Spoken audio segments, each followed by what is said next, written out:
समय भी बहुत ज़्यादा हो गया है, जितना भी हो पाठ में व्यतिक्रम ना हो। तो वाक्यपदीयम में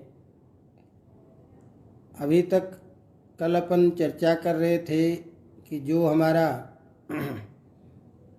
नित्य स्फोट है और उसके मानने वाले जो लोग हैं और जिनका ये कहना है कि शब्द की अभिव्यक्ति होती है, तो शब्द की अभिव्यक्तिवादी जो लोग हैं उनके मत में आपने अभी पहले पढ़ा था कि 3 मत हैं।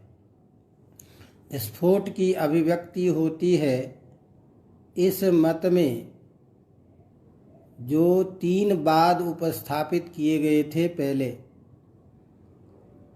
जिसमें ये अपन ने चर्चा की थी कि पहला मत था कि ध्वनियों से इंद्रिय का ही संस्कार होता है, ध्वनि इंद्रिय को संस्कारित करता है।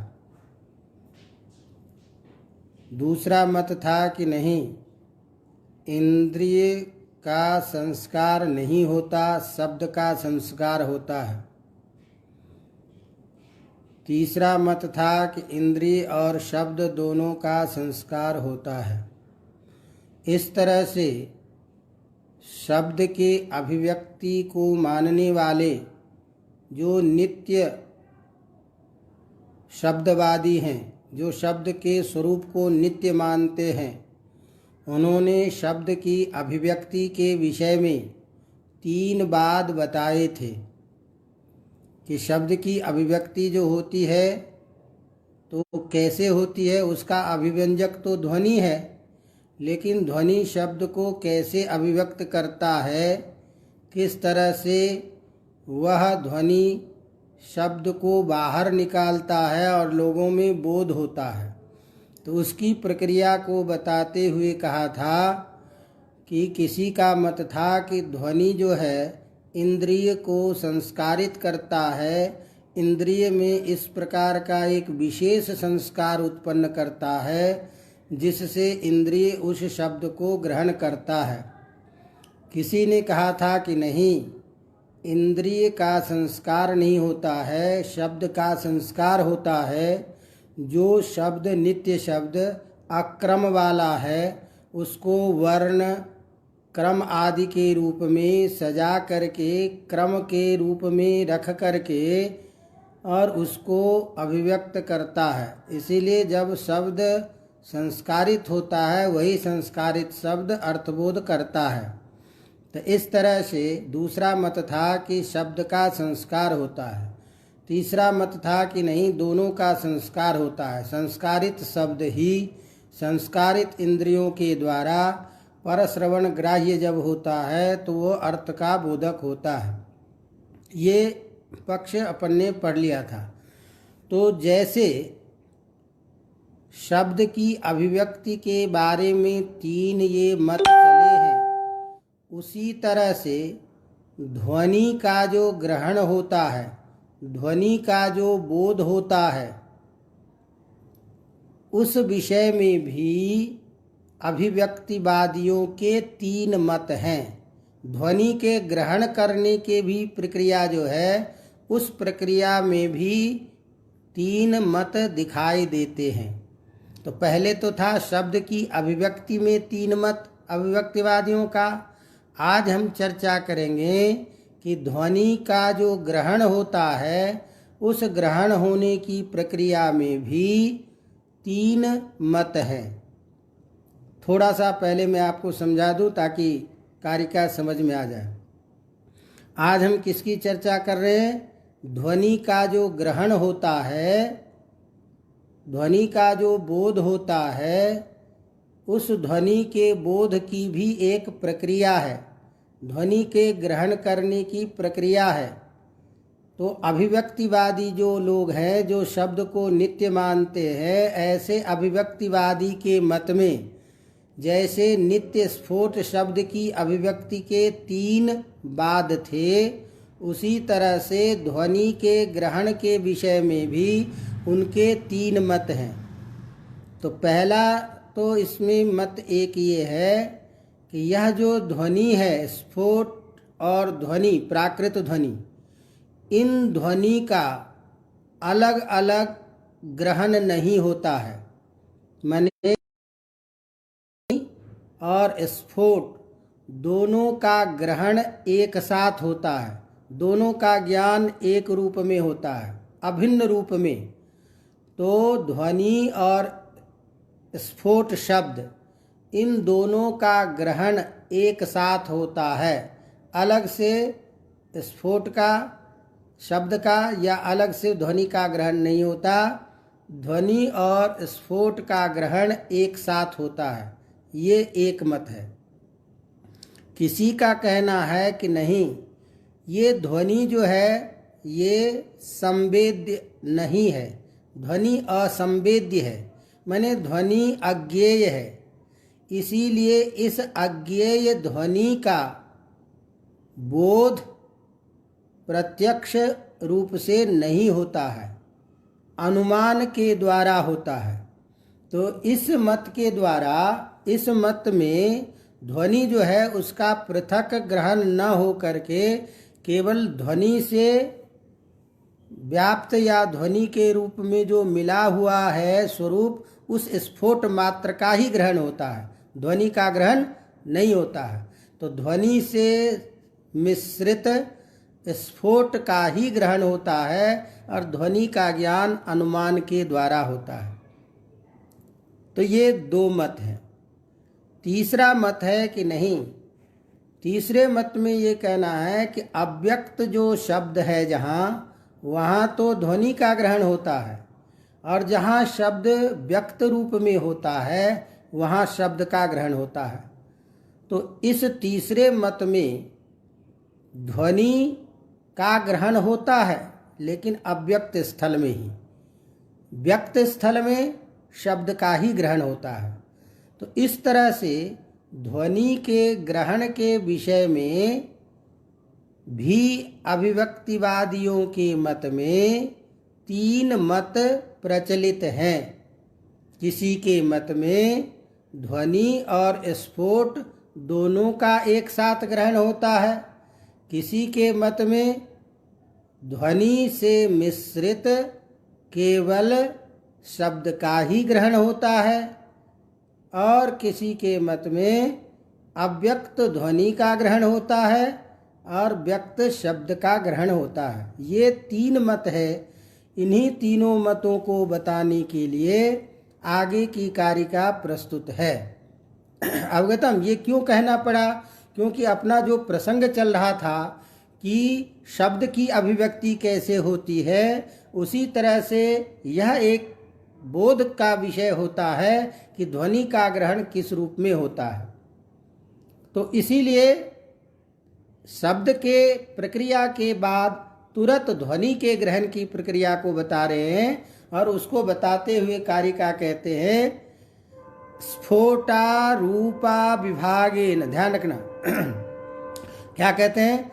स्फोट रूपा विभागेन ध्वनिर्ग्रहणम ईष्यते, कैश्चिद ध्वनिरसंवेद्यः स्वतंत्रो अन्य प्रकाशकः। ये कारिका है। अब इसमें थोड़ा सा ध्यान रखिए, फिर से सुन लीजिए। स्फोट रूपा विभागेन ध्वनिर्ग्रहणम ईष्यते, ये एक मत है। स्फोट रूपा विभागेन, इसको अलग कर देंगे तो स्फोट रूप अविभागेन ध्वनिर्ग्रहणम ईष्यते, ये एक मत। दूसरा मत कैश्चिद ध्वनि असंवेद्यः, कैश्चिद ध्वनि असंवेद्यः, ये एक दूसरा मत। तीसरा मत स्वतंत्रो अन्य प्रकाशकः, स्वतंत्र होता है, अन्य अपने आप को प्रकाशक होता है, अन्य प्रकाशक, दूसरा प्रकाशित होता है। ये तीन मत दिया। तो इस तीनों मत को दृष्टांत के द्वारा, उदाहरण के द्वारा यहाँ समझाने का प्रयास कर रहे हैं। अवगतम? तो अपना जो पहला जो मत है, क्या मत? तो कह रहा है स्फोट रूप अविभागेन। तो स्फोट रूप जो है, रूप माने स्फोट का जो शब्द का जो अपना स्वरूप है, तो स्फोटे यत स्वरूपम वर्तते, स्फोट में जिसका अपना रूप चला गया, तो किसका ग्रहण कर रहे हैं आप? ध्वनि का। तो स्फोट रूप में जो मिला हुआ है जो ध्वनि, प्राकृत ध्वनि से यहाँ प्राकृत ध्वनि को समझें, तो स्फोट में मिला हुआ प्राकृत ध्वनि उस स्फोट शब्द के साथ में ही उस ध्वनि का ग्रहण होता है। तो पहला मत ये है कि ध्वनि का अलग बोध नहीं होता है, अपने स्वरूप को अविभाग करके बिना बांटे हुए ही नित्य शब्द के साथ में ही उस प्राकृत ध्वनि का बोध होता है। अर्थात स्फोट और प्राकृत ध्वनि दोनों का ग्रहण एक साथ होता है, दोनों में अलग अलग प्रक्रिया का बोध नहीं होता है। इसी को कहते हैं अविभागेन, माने बिना विभाग किए ही स्फोटे रूपम, स्फोट में अपना रूप, ध्वनि अपना रूप कौन? ध्वनि। ध्वनि अपने रूप को स्फोट में मिला करके ही बिना अलग किए ही उस ध्वनि अपने स्वरूप को ग्रहण करता है। तो इसका मतलब अलग से उसका ध्वनि का ग्रहण नहीं होता, स्फोट के साथ में ही होता है। अब ध्यान दीजिए कैसे। तो जैसे मान लीजिए कि हम ये कहते हैं कि प्रकाश में किसी घट को देखते हैं, तो अब इस घट का जब दर्शन करते हैं, घट को जब हम देखते हैं, तो इस घट में प्रकाश और घट पदार्थ विशेष दोनों का ग्रहण एक साथ नहीं, एक साथ ही होता है। ये नहीं कहते कि पहले प्रकाश का दर्शन करते हैं और फिर घट का दर्शन करते हैं। तो प्रकाश से प्रकाशित जो घट, उस घट का प्रकाश के साथ ही एक साथ दर्शन होता है। अवगतम? उसी तरह से ध्वनि से प्रकाशित होने वाला जो नित्य शब्द, वह ध्वनि और शब्द एक साथ ही प्रकाशित होता है। लेकिन यदि कोई ये कहे कि प्रकाश और घट एक ही है, तो अपन क्या कहेंगे? नहीं, एक नहीं है। प्रकाश अलग चीज है जो सूर्यजन्य है, घट अलग चीज है जो मृतजन्य है, मिट्टी से बना हुआ है। तो एक पदार्थ मिट्टी से बना हुआ है, एक जो है सूर्यजन्य है, दोनों अलग अलग है, लेकिन दोनों अलग अलग होता हुआ भी प्रकाश से प्रकाशित होने वाला जो घट, उस घट का ग्रहण एक साथ होता है, अलग से उसका ग्रहण नहीं होता है। इसीलिए ये हम नहीं कहते हैं कि पहले हम प्रकाश को देखें और फिर उसके बाद में घट को देखेंगे, ऐसा नहीं होगा। प्रकाश से प्रकाशित जो विषय है उसका ग्रहण एक साथ ही होता है। तो जैसे प्रकाश से प्रकाशित घट का ग्रहण एक साथ होता, अलग अलग नहीं होता है, उसी तरह से तालु आदि उच्चारण स्थानों से जो अभिव्यंग्य जो स्फोट है, उस स्फोट नित्य शब्द का भी ग्रहण एक साथ ही होता है, उसका बोध कभी अलग से नहीं होता। अतः पहले वाले का ध्वनि के ग्रहण के विषय में ये मत है कि देख भैया, यह जो शब्द है, यह शब्द के साथ में ही ध्वनि एक साथ बोध होता है, अलग से उसका ग्रहण नहीं होता है। ये प्रथम मत है।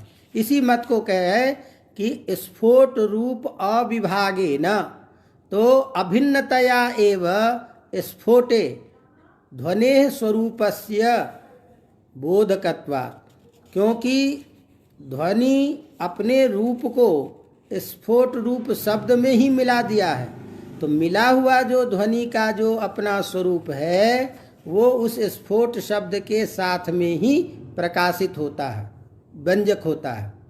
तो इसीलिए वही प्रकाशित होने वाला जो शब्द है, वह शब्द ध्वनि के साथ में ही ग्रहण में आता है और उसी का बोध होता है। जैसे हमने आपको कहा, पहले भी कहा था कि जैसे कोई जपा कुसुम है, माने सफ़ेद जो मणि है, उस मणि में मिला हुआ जो लालित्य, रोहित्य इत्यादि जो आश्रित जो धर्म विशेष है, तो उससे मिला हुआ ही जो स्फटिक है वो लाल स्फटिक दिखाई देता है एक साथ। उसी तरह से जैसे स्फटिक और वह जपा कुसुम के संसर्ग से मिला हुआ रूप दोनों एक साथ दिखाई देता है, उसी तरह से ध्वनि और स्फोट दोनों अभिन्न होता हुआ ही एक साथ बोध होता है। अवगतम? तस्मात् उभयोः नित्यत्वेन एकेन सह अर्थबोधा, एक के साथ में ही अर्थबोध होता है, अलग से अर्थबोध नहीं होता। ये एक प्रक्रिया है। दूसरे लोग क्या कहते हैं कि नहीं, कैश्चिद ध्वनि असंवेद्य, किसी का कहना है कि ये जो ध्वनि है ये असंवेद्य है। असंवेद्य का मतलब यह प्रत्यक्ष ज्ञान का विषय नहीं है। इस ध्वनि का बोध अलग से प्रत्यक्ष रूप से नहीं होता है। अतः प्रत्यक्ष से नहीं होने के कारण क्या होगा, तो ग्रहण तो शब्द का ही होगा। अब ध्यान दीजिए, इसमें जो मूल अंतर्गर्भित बात ये हुई कि सब जगह ध्वनि तो मिला ही हुआ है, क्योंकि वही प्राकृत ध्वनि प्रकाशित करेगा शब्द को। तो ध्वनि से के रूप में मिला हुआ जो नित्य शब्द है वो तो मिला हुआ है ही, क्योंकि उसके बिना, उस ध्वनि के बिना शब्द की अभिव्यक्ति हो ही नहीं सकती। शब्द के अभिव्यक्त होने में मूल कारण ही ध्वनि है। ध्वनि के अतिरिक्त और कोई चारा नहीं है उस नित्य शब्द को बाहर प्रकाशित होने के लिए। तो प्रकाशित तो होना पड़ेगा उसको ध्वनि के कारण ही, ध्वनि के सहारे ही वो प्रकाशित होगा। लेकिन वह जो ध्वनि प्रकाशित करता है, उसी प्रकाशित में ये मत अलग चल रहा है। इसका मतलब ये हुआ कि मिला हुआ रूप तो उसमें है ही, लेकिन प्रथम वाले का मत ये था कि ध्वनि और स्फोट नित्य दोनों एक साथ दोनों का ग्रहण होता है, वो मत था। इनका मत ये है कि देखो ध्वनि जो है ये असंवेद्य है, असंवेद्य है, इसीलिए इसका ज्ञान प्रत्यक्ष रूप में इसका उपस्थित नहीं हो सकता डायरेक्ट। इसीलिए ग्रहण तो केवल शब्द का ही होता है, लेकिन ध्वनि का बोध अनुमान के द्वारा होता है, ध्वनि के द्वारा, अनुमान के द्वारा। तो इनके मत में क्या हुआ कि ग्रहण हुआ केवल शब्द का, लेकिन ध्वनि से मिश्रित शब्द का ही ग्रहण होता है और ध्वनि का ज्ञान अनुमान के द्वारा होता है। तो उसी बात को कहते हैं कैश्चिद ध्वनि असंवेद्य। कुछ लोगों के मत में ध्वनि असंवेद्य है, इसीलिए असंवेद्य होने के कारण ध्वनि का ग्रहण नहीं होगा। ध्वनि का ग्रहण तो अनुमान के द्वारा होता है, ग्रहण तो केवल नित्य शब्द का ही होता है। कहा कैसे, तो उसको दृष्टांत के द्वारा दिखाई दे रहे हैं कि जैसे देखिए किसी भी इंद्रिय के द्वारा विषय का ज्ञान होता है। भाई नेत्र से हम किसी घट पदार्थ को देखते हैं, लेकिन इंद्रिय जो है उस इंद्रिय का विषय का ज्ञान, इंद्रिय से विषय का ज्ञान होने पर भी इंद्रिय का प्रत्यक्ष नहीं होता, क्योंकि इंद्रिय का ज्ञान, विषय का ज्ञान हो रहा है, विषय दिखाई दे रहा है। लेकिन जब ये इच्छा होती है कि ये कैसे दिखाई दे रहा है, तो हम अनुमान करते हैं आँख से दिखाई दे रहा है। तो इंद्रिय का ज्ञान अनुमान के द्वारा होता है और विषय का ज्ञान प्रत्यक्ष हो रहा है। तो इंद्रिय के द्वारा ही दिखाई दिए जाने वाला जो विषय, उस विषय का ग्रहण होता है, लेकिन इंद्रिय का ज्ञान हम अनुमान से करते हैं। अवगतम?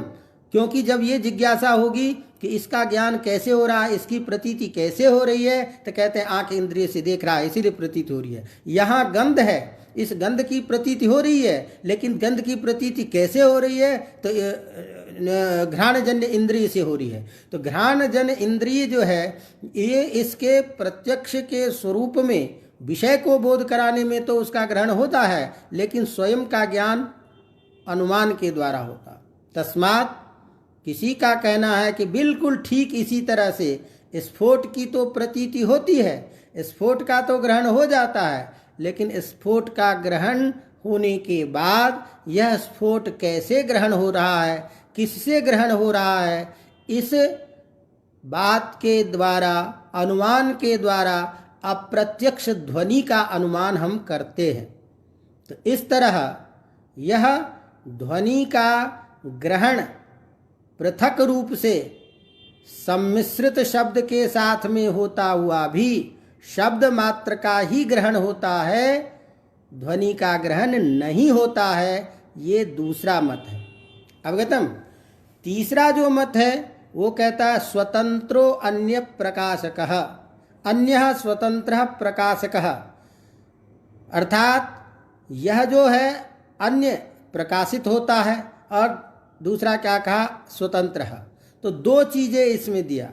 इस दो चीज के द्वारा ये कहा कि देखिए, जो शब्द अव्यक्त है, जिसकी स्पष्ट प्रतीति नहीं होती है, ऐसे स्थल में तो केवल ध्वनि का ही ग्रहण होता है। लेकिन जहाँ शब्द की प्रतीति स्पष्ट होती है, शब्द का बोध स्पष्ट परश्रवण ग्राह्य होता है, वहाँ ध्वनि से मिश्रित केवल उस नित्य शब्द का ही ग्रहण होता है। इसका मतलब क्या हुआ कि तीसरे वाले के मत में ध्वनि का भी ग्रहण होता है और शब्द का भी ग्रहण होता है, लेकिन अंतर क्या है कि ध्वनि का ग्रहण वहीं होगा जहाँ अव्यक्त ध्वनि होगा, और शब्द का ग्रहण कहाँ होगा, जहाँ पर में स्पष्ट प्रतीति होगी, शब्द जहाँ व्यक्त रूप में होगा। तो इस तरह से इस कारिका के द्वारा ये सिद्धांत यहाँ रख रहे हैं कि अभिव्यक्तिवाद शब्द को जो अभिव्यक्ति मानते हैं, उनके मत में ध्वनि के ग्रहण करने में भी तीन मत, तीन प्रक्रिया चल रही है।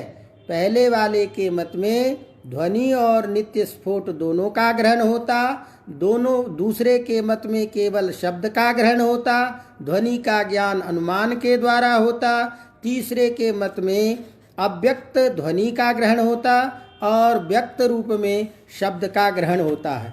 इसी बात को कारिका की व्याख्या के रूप में लिखते हैं, अयम भावः, यहाँ तात्पर्य है। क्या तात्पर्य है कि व्यंजक रूप अनुशक्त एव व्यंग्यो लोके भवति। जो व्यंजक है, व्यंजक कौन है, ध्वनि, वह व्यंजक के रूप में अपना जो नित्य शब्द का रूप मिला हुआ है, ऐसा मिला हुआ रूप ही व्यंग्यो लोक में वह व्यंग होता है। दूसरा मत ये है कि यह जो शब्द की प्रक्रिया है, यह शब्द की प्रक्रिया में कहा कि कैश्चिद ध्वनि असंवेद्य, अर्थात स्वयं अप्रत्यक्ष, स्वतंत्र केवल, अर्थात शब्द असंवेद्य होने के कारण ध्वनि केवल शब्द का ग्रहण करता है, स्फोट मात्र का प्रकाशक होता है। कैसे, तो यथा चक्षुरांद्रियानि स्वयं अज्ञातानि विषयान प्रकाशयन्ति, जैसे चक्षु आदि इंद्रिय स्वयं अप्रकाशित होता हुआ, स्वयं अज्ञात होता हुआ भी विषय को प्रकाशित करता है, उसी तरह से यह जो ध्वनि है स्वयं में अज्ञात रहता हुआ भी केवल शब्द मात्र को प्रकाशित करता है। इत्थम शब्द ध्वनि ग्रहण विषयेपि शब्दस्य त्रैविध्यम उपपद्यते। तीन प्रकार की स्थिति दिखाई दे रही है। तो यह जो तीसरा मत है, इस मत में भी हमको ये समझना चाहिए कि ये एक सम्मिश्रित रूप है, तो इसका उसी रूप में बोध होता है कि मूलतः इसके दो ही भेद होते हैं। सिद्धांतता देखा जाए तो किसी के मत में कि ध्वनि के साथ साथ नित्य शब्द का भी ग्रहण, और किसी के मत में केवल शब्द मात्र का ग्रहण। लेकिन उसी को और करने के लिए तीसरा मत भी दिया कि नहीं, ध्वनि शब्द और ध्वनि के रूप में जब अव्यक्त स्थिति होती है शब्द की, तो वहाँ ध्वनि मात्र का ग्रहण होता है, और जहाँ व्यक्त शब्द रहता है वहाँ शब्द विशेष मात्र का ग्रहण होता है। इसीलिए तृतीय एषः पंथा, एक तीसरा मार्ग ये भी है। इस तरह से शब्द की अभिव्यक्ति के बारे में, वर्ण ध्वनि के ग्रहण की अभिव्यक्ति के बारे में ये तीन मत चले। तो इस तरह से ये एक प्रसंग समाप्त होता है। अब आगे की प्रक्रिया में हम शब्द और पद और वाक्य, इन तीनों के जो अर्थबोध की प्रक्रिया है, इस तीनों के अर्थबोध की प्रक्रिया को हम धीरे धीरे लेकर के एक कारिका के द्वारा वाक्य के अर्थबोध में यह जो ज्ञान है वह ज्ञान की प्रक्रिया कैसे होती है, वाक्य का अर्थबोध कैसे होता है, उसमें क्या क्या कारण है, इस कारण पर चर्चा करते हैं। तो इसको केवल सामान्य चर्चा कर देता हूँ क्योंकि समय अधिक हो गया है। तो कहते हैं कि देखिए, कोई भी वाक्य भले ही हम बोलते हैं लेकिन अर्थबोध हमारा वाक्य से ही अभिप्रेत होता है, लेकिन उसके बावजूद भी उसमें पद के बार बार प्रयोग करने से, वर्ण के बार बार प्रयोग करने से, बार बार उसके अभ्यास करने से, जैसे किसी चीज़ के अंतिम ज्ञान जो रूप है उस ज्ञान को प्राप्त करने के लिए प्रत्येक जो क्रमिक है पूर्व पूर्व पाठ, उस पाठ की जैसे सार्थकता मानी जाती है। क्योंकि जैसे कोई रत्न को एक बार देखेगा तो पहचानेगा नहीं, दो बार देखेगा तो पहचानेगा नहीं, तीसरी बार देखेगा तो नहीं पहचानेगा। इस प्रकार बार बार रत्न की परीक्षा के बाद जब वह रत्न का पूर्व ज्ञान करता है तो ये नहीं कह सकते कि पूर्व में जो देखा गया रत्न है वह रत्न का ज्ञान बेकार था, क्योंकि बार बार जब देखा गया तभी उसका ज्ञान उस परिपाक रूप में, निश्चयात्मक रूप में हुआ। तो जैसे अंतिम जो ज्ञान है उस ज्ञान में समस्त जो प्रक्रिया है, पूर्व जो क्रिया है, वो सभी सार्थक होते हैं। इसी तरह से वाक्य के अर्थबोध में भी वो सारी की सारी जो आवृत्ति है और उसका जो पूर्व जो वर्ण है वह सभी वाक्य के अर्थबोध में सहायक होते हैं। इस बात को हम क्रमिक चर्चा करेंगे कि वैयाकरणों के मत में ध्वनि के क्रमवान होने पर भी एकम पदम वाक्यम, यह जो व्यवहार है वो व्यवहार कैसे बनता है, उस व्यवहार की प्रक्रिया कैसे होती है, और उसके लिए वह पूर्व जो ध्वनि वर्ण है, ध्वनि है वर्ण रूप में, उसकी सार्थकता और उसको उस वाक्यार्थ बोध में कैसे उपयोगिता उसकी सिद्ध है, इस बात को प्रक्रिया के द्वारा आगे कहेंगे। यथा अनुवाकः श्लोको वा षोढत्वम उपगच्छति आवृत्त्या न तु स ग्रंथः प्रत्यावर्त्या निरूप्यते। बार बार आवृत्ति करने मात्र से वह भिन्न भिन्न हो जाएगा, इस तरह की अर्थ की प्रतीति नहीं होती है, अर्थात वह वही होता हुआ भी उस ज्ञान में सहायक होता है। तो इसकी जो प्रक्रिया है इसकी हम चर्चा करेंगे। केवल हमने दिशा निर्देश दे दिया, केवल कि एक उपक्रम रखा कि आज हम ध्वनि वो शब्द के अभिव्यक्तिवादियों के मत में ध्वनि की प्रक्रिया के विषय में क्या मत था, और अब आगे जो हम कल पढ़ेंगे उस विषय में कि हम शब्द की प्रक्रिया का जो ध्वनि का क्रमिक जो बोध होता है, तो नित्य वैयाकरणों के मत में, अभिव्यक्तिवादियों के मत में वह वर्ण की क्रमिकता की सार्थकता क्यों है, वाक्य के अर्थबोध में उसकी उपयोगिता कैसे है और कैसे वो वाक्यार्थबोध में सहायक होता है, इस प्रक्रिया मात्र को लेकर के हम चर्चा करेंगे।